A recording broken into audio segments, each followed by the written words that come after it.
Assalamualaikum warahmatullahi wabarakatuh. Perkenalkan, nama saya Intan Mustika, NPM 2010111211015, kelas M2A, dengan mata kuliah Pengantar Makroekonomi, dan dosen pengampu Helmawati MSI.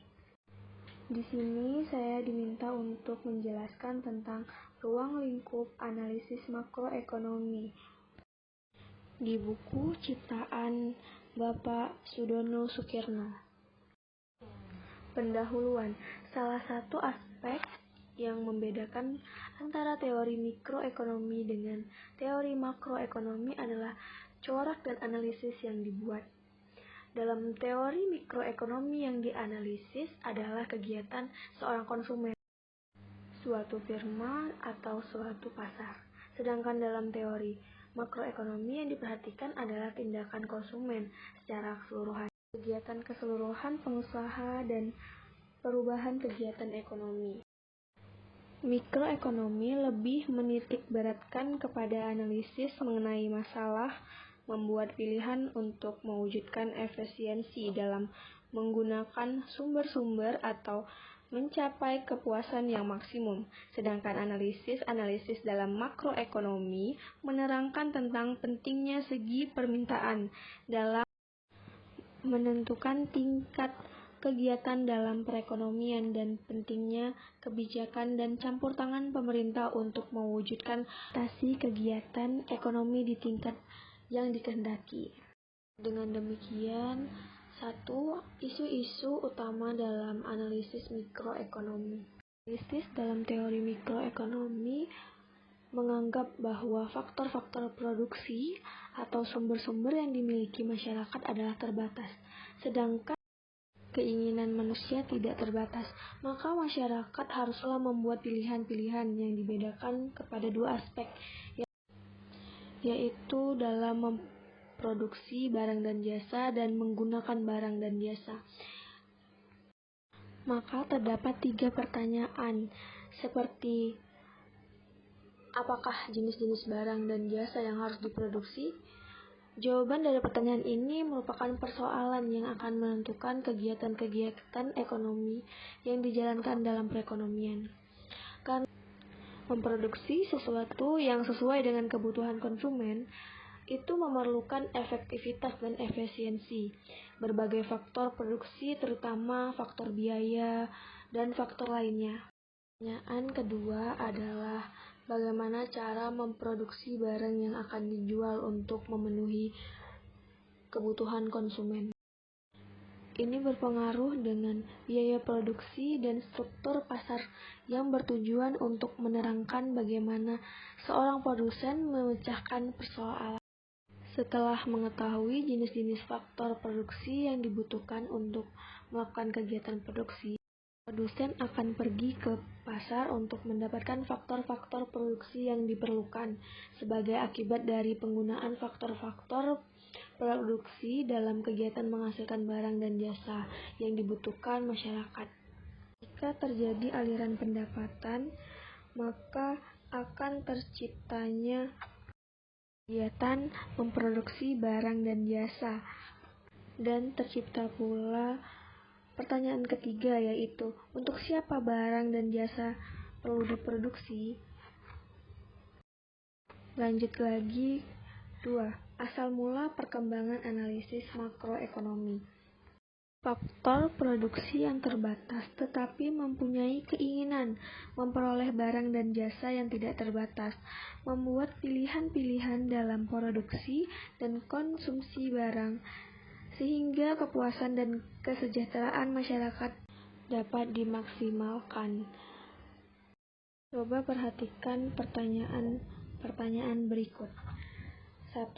Mengapa setiap negara menghadapi masalah pengangguran yang semakin lama semakin buruk keadaannya?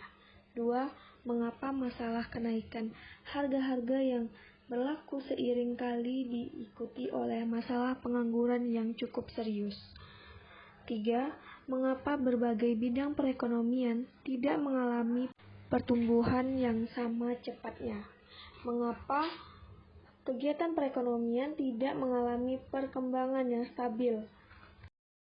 Ada kalanya cepat perkembangan, tetapi di lain waktu mengalami perkembangan yang lambat atau malah mengalami kemunduran.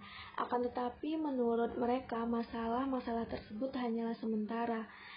Sistem pasar bebas akan membuat penyesuaian-penyesuaian yang menyebabkan masalah tersebut akan lenyap dengan sendirinya, dan pertumbuhan ekonomi yang teguh akan berlangsung kembali. Faktor utama yang menentukan tingkat kegiatan ekonomi yang dicapai suatu barang adalah perbelanjaan masyarakat terhadap barang dan jasa. Lanjut, 3. Isu-isu utama dalam analisis makroekonomi. Analisis mengenai penentuan tingkat kegiatan dalam perekonomian perlu dibedakan kepada 3 bentuk abstraksi atau penyederhanaan, yaitu 1. Analisis penentuan kegiatan perekonomian yang dimisalkan bahwa harga tetap dan tingkat bunga tetap menerangkan keseimbangan dalam perekonomian 2 sektor kepada keseimbangan dalam perekonomian 3 sektor, dan akhirnya dalam perekonomian terdiri dan 4 sektor. Kegiatan perekonomian yang memisalkan harga tetap tetapi tingkat bunga mengalami perubahan. Bagaimana perubahan-perubahan dalam tingkat bunga mempengaruhi keseimbangan kegiatan perekonomian.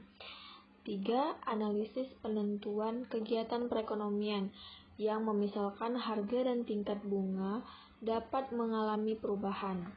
Ini akan menimbulkan perubahan dalam keseimbangan perekonomian. Masalah utama dalam perekonomian. Ada beberapa masalah utama yang selalu dihadapi dalam kegiatan perekonomian suatu negara, yaitu terdiri dari masalah pertumbuhan. Di sini masalah pertumbuhan berarti perkembangan kegiatan dalam perekonomian yang menyebabkan barang dan jasa yang diproduksi bertambah dan kemakmuran masyarakat meningkat.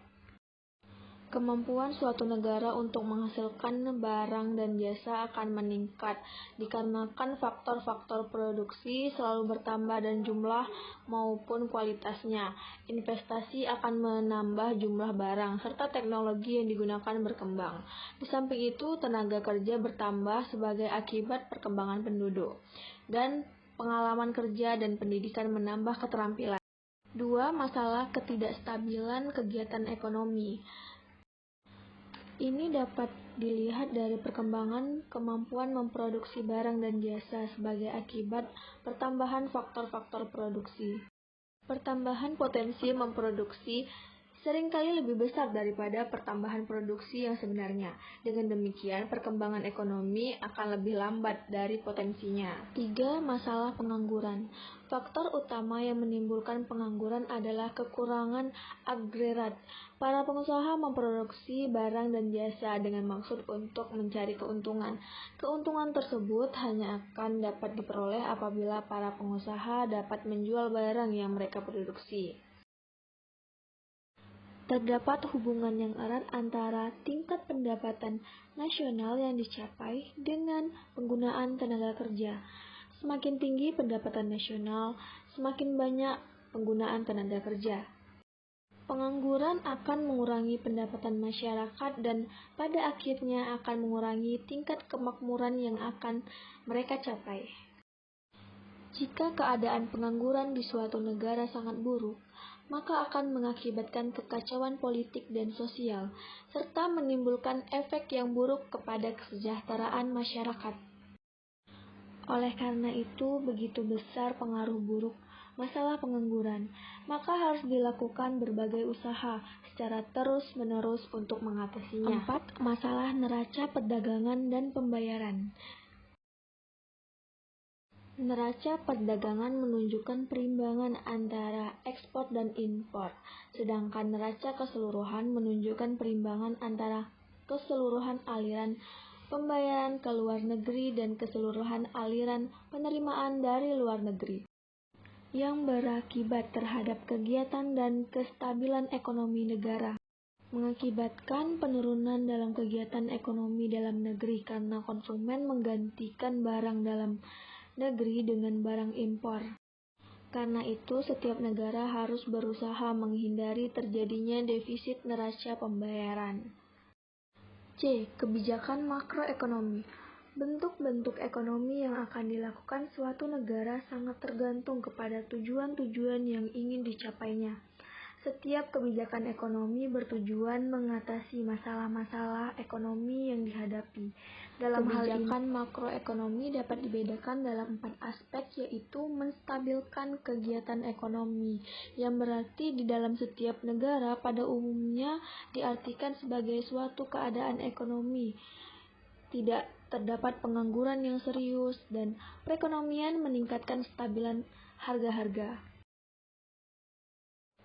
termasuk kestabilan dalam neraca pembayaran. 2. Mencapai tingkat penggunaan tenaga kerja atau kesempatan kerja penuh tanpa inflasi, dengan tujuan untuk mencapai kestabilan ekonomi dan pertumbuhan ekonomi yang teguh akan tercapai. 3. Menghindari masalah inflasi. 4. Menciptakan pertumbuhan ekonomi yang teguh. Berbagai perkembangan dan perbaikan ini akan menambah kemampuan suatu negara untuk memproduksi barang dan jasa. Demikian penjelasan dari saya ucapkan terima kasih yang sebesar-besarnya, dan saya tutup